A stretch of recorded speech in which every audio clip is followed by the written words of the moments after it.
Africa, good morning, what's going on? What a beautiful day. What a beautiful day to be alive. I'm doing a Snapchat mini lesson here in the next couple hours. Right now, I'm a little bit dusty from all the contras I had last night. So, I'm gonna go get some brekkie, fill the body with some good nutritious potatoes, and then I'm gonna come back and do a lesson. Oh, there's some confusion on the water. Oh, that jet ski guy was traveling with him, and then that cheeky bugger cut him off. Robin's off to a flying start in breakfast. She's got the tomato on her leg. She's got a couple tomatoes down there. There's her lemon. Keep it on the plate, babe. Snapper, what's going on? We're going to do the mini lesson. It's starting right now. Today's topic's going to be a good one, I think. Today's topic is everyone's favorite topic. We're going to be talking about getting rich. But first, look at that. Look at the speed that guy's carrying around that corner. Fuck! What a unit. Getting rich. If there's anything that I've learned over the last 4 or 5 years since launching an online wealth creation company, it's that people have some really funny ideas about what it means. I'll get the Snapchat message from a person who says, I just want to be rich, I want to get rich, I want to get rich. I say, what does that mean to you? They say, well, I want to be worth $10 million. Then I say, that's a really good goal. Here's what we'll do. I'll go give you a big ass portfolio and I'll get you 10 million net worth. Here's what I'll do. I'll give you 50 properties worth 500 grand each. 50 properties, $500,000 each. That's 25 mil in total. 25 mil worth of properties. Here's the thing though, there is going to be a little bit of debt with that. There's going to be $15 million worth of debt, to be precise. 25 mil worth of properties and you've got 15 million debt, that means your net worth is 10 mil. That's the net worth calculation, assets minus liabilities. That's what a net worth is. If you could have a 10 million net worth with that scenario. This is a hypothetical, by the way, right? Now, on that debt component, the 15 million, if you're paying 5% per annum as an interest rate, you're paying $750,000 a year just in interest.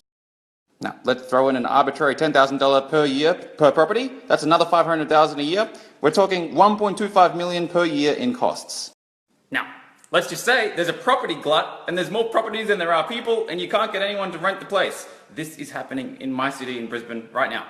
You go onto realestate.com.au, you go to the rental section, they're giving away free iPads if you rent the place, they're giving away free bond, free month of rent. They can't get anyone. You can't get anyone to rent their fucking investment properties. So let's just say out of your 50 properties here, only 25 of them are rented for a rate of $500 per week. That would be $650,000 per year in rental income. But we're spending $1.25 million a year in costs. Running costs minus rental income is it's costing $600,000 a year to have this portfolio. That's $11,500 a week. This millionaire investor worth $10 million, that's his net worth. His net worth is $10 million. He's bleeding $11,500 a week. I said, that's what you want? You said you want 10 million? Have it. Go have it. Net worth is not the end game. You can be a millionaire and have a fuck of a life. I said to this one particular guy, I said, what's your situation now? He said, I live with my parents. I can play Xbox. I go to school. I'm like, you're in a better position than this motherfucker. You're in a better position than this. Having a big net worth at the cost of income and cash flow and freedom is not that's ridiculous. That's fantasy. That's what everyone is addicted to. They want that. But like I say with all my lessons, people who haven't figured out really what the fuck they want, they haven't put it out on paper and done the numbers and really thought, fuck, there's some drawbacks to that. Let me assure you, the guy with the 10 million net worth, bleeding 11.5 grand a week is stressed as fuck. He's got to go and we've got to work, he's got to stress, he's got to try and offload the properties. And who's going to buy him? Who's going to buy a property that no one's renting? No one. He's stuck with him. He's stuck with him. You know, net worth isn't the end game. Now, can you have a 10 million net worth and also be positively geared and have a dickload of income coming in, more money than you can spend? Of course. And that's the goal. Income is the outcome. Write that down. Get that tattooed on you somewhere. Put it in your house. Income is the outcome.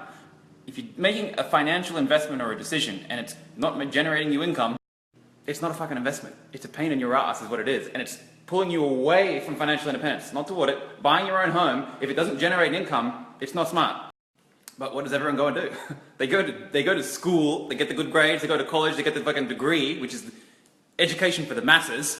They have low quality education, then they go get a low quality income stream, a single income stream through a job, through working for someone else, or an apprenticeship, or a corporate environment, and they bust their ass for the boss, and for the government, and for the banks, to pay their debts, to pay their taxes, to pay their boss. And then they go and get a house, they go and buy a house. They save and save and save and save for their first home deposit, and they go and buy the house, they get the loan, they go and buy their first home, and they put the post on Facebook, and everyone is proud. Oh my God, he got a house, I'm so proud. Of course, all the home does is lock them down into one geographical location. They can't really move. It's hard to sell. It's not a liquid asset. It costs them cash flow. They got to sacrifice the income from their single income to buy the house and pay for all the repairs and all the maintenance and all the land tax and all the body corp if you live in a unit. They got the non-tax deductible interest on the loan for the mortgage. That's the stupidest fucking thing to do. Rule number 1, never sacrifice your liquidity or your income to get into an investment that doesn't generate an income. That's enslaving yourself. If you want to get to financial independence, you need to know this formula. This is called the prosperity equation. It's what we teach all of our infinite prosperity students. Here it is. A divided by E minus PI. Let me explain it. A is your liquid assets, the total of all your liquid assets. I'll explain that a bit after this. E is your monthly expenses, and PI is your monthly passive income. I suggest doing this right now. Why not do it right now? Liquid assets. Go and add all of your liquidity up. That means all of your cash, all of your savings, all of your stocks, all of your bonds, all of your liquidity. A liquid asset is an asset that you have that you can go and get and use it to go and pay for breakfast or put fuel in the car. A car is not a liquid asset. You've got to go and sell it to actually go and do anything with it. A house is not a liquid asset. If you want to go and buy breakfast, if you're hungry and you can't afford to eat and you've got a house, you can't use the house to go and buy breakfast. You've got to sell it first. So go and add up all of your liquidity. Do it now. Stop playing the snap. And remember, financial independence is a function of your liquidity, not of your equity. You can have 10 million in equity. And if you don't have any liquidity, if you don't have any cash, if you don't have any income coming in, you're not in good shape.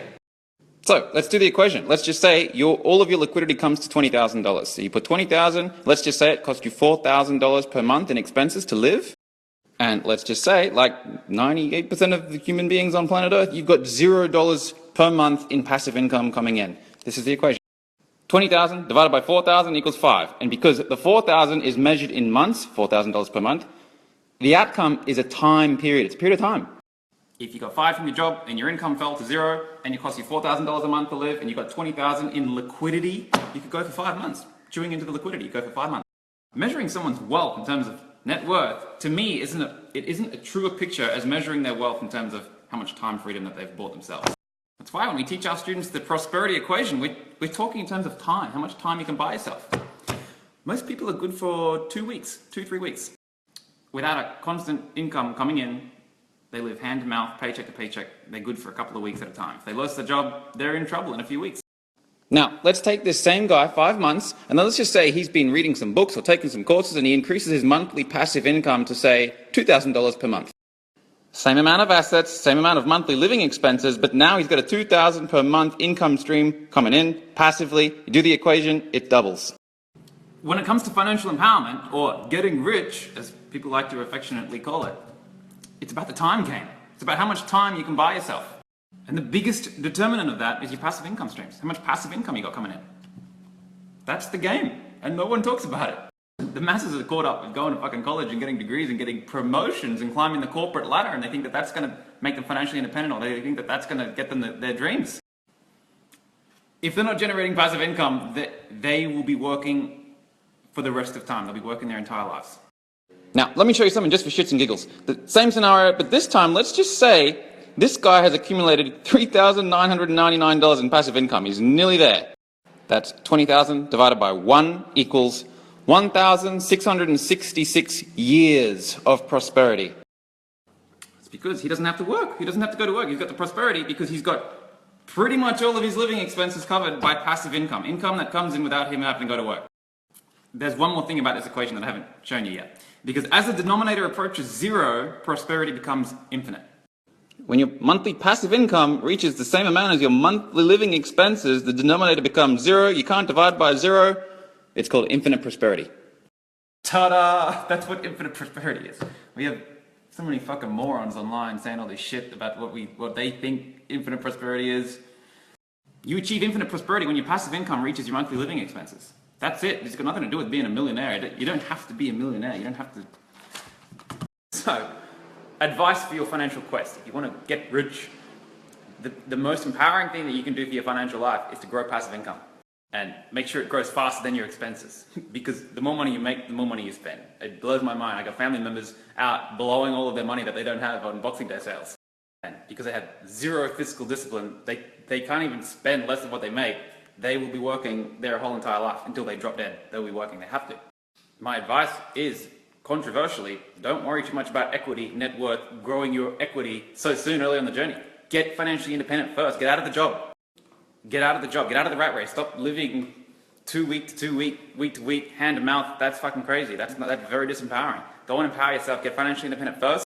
Then, when you're not stuck down in one geographical location, you don't have to go to the bloody office every day, and your passive income exceeds your living expenses, then you can go and build your equity, go grow your wealth.